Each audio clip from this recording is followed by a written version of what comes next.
Assalamualaikum warahmatullahi wabarakatuh. Perkenalkan, nama saya Rofiatud Diniyah, Prodi Bimbingan dan Konseling Pendidikan Islam, Fakultas Tarbiyah di Institut Agama Islam Negeri Madura.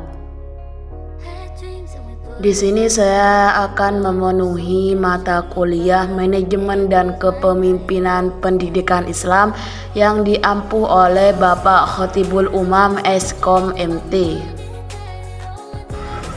Keputusan adalah pemecahan masalah yang dihadapi dengan tegas. Suatu keputusan harus dapat menjawab pertanyaan tentang apa yang dibicarakan dalam hubungan, dengan sehingga terdapat kegiatan pengambilan keputusan yang dilakukan oleh seseorang. Pimpinan lembaga pendidikan sebagai manajer dalam pelaksanaannya, pengambilan keputusan sangatlah penting dalam mewujudkan langkah-langkah strategis dalam melaksanakan perencanaan dan kegiatan yang akan dilakukan. Oleh karena itu, pengambilan keputusan dalam dunia pendidikan, khususnya bagi pimpinan lembaga pendidikan, harus mampu memilih alternatif keputusan yang tepat sehingga tujuan organisasi lembaga pendidikan dalam meningkatkan kinerja dan kualitas pendidikan dapat tercapai secara optimal. Lembaga pendidikan adalah lembaga yang terorganisasi, baik lembaga itu setingkat taman kanak-kanak, sekolah dasar, sekolah menengah pertama, sekolah menengah atas, dan bahkan sampai sekolah tinggi atau universitas. Pengambilan keputusan adalah pekerjaan rutin dalam manajemen karena keputusan dan manajemen tidak bisa dipisahkan. Salusu mengatakan bahwa kehidupan sehari seorang eksekutif manajer, kepala, ketua, direktur, rektor, bupati, gubernur, menteri, panglima, presiden, atau pejabat apapun sesungguhnya adalah kehidupan yang selalu bergumul dengan keputusan. Ungkapan Salusu ini bisa dimengerti bahwa mereka adalah para decision maker dari tangan mereka. Ini kehidupan organisasi akan terbentuk. Di sini saya akan menguraikan dasar-dasar pengambilan keputusan pendidikan, antara lain satu, intuisi. Kebaikan dari hal ini adalah satu, waktu untuk mengambil keputusan relatif pendek. Dua, untuk masalah yang pengaruhnya terbatas, pengambilan keputusan akan memberikan keputusan pada umumnya. 3. Kemampuan mengambil keputusan dari pengambil keputusan itu sangat berperan dan perlu dimanfaatkan dengan baik.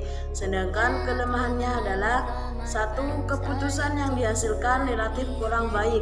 2. Sulit mencari alat pembandingnya sehingga sulit diukur kebenaran dan keabsahannya. Dan yang ketiga, dasar-dasar lain dalam pengambilan keputusan seringkali diabaikan. B. Pengalaman. Pengambilan keputusan melalui pengalaman memiliki manfaat bagi pengetahuan praktis karena pengalaman seseorang dapat menduga masalahnya walaupun hanya dengan melihat sepintas saja sudah menemukan cara penyelesaiannya. Yang C. Fakta. Dengan fakta, tingkat kepercayaan terhadap pengambilan keputusan dapat lebih tinggi sehingga orang dapat menerima keputusan yang dibuat itu dengan rela dan lapang dada. Pengambilan keputusan berdasarkan fakta dapat memberikan keputusan yang sangat solid dan baik. Yang D. Wewenang. Kelebihan dari wewenang ini adalah 1. Kebanyakan penerimaannya adalah bawahan, terlepas apakah penerima tersebut menerima secara sukarela atau secara terpaksa. Yang kedua, keputusan dapat bertahan dalam jangka waktu yang cukup lama. Yang ketiga, memiliki otentisitas, sedangkan kelemahannya adalah 1. Dapat menimbulkan sifat rutinitas, mengasosiasikan dengan praktis diktatorial. Dan yang ketiga, sering melewati permasalahan yang seharusnya dipecahkan, dapat menimbulkan kekaburan. Yang E. Rasional. Pada pengambilan keputusan dengan cara rasional terdapat beberapa hal, yaitu 1. Kejelasan masalah, tidak ada keraguan dan kekaburan masalah.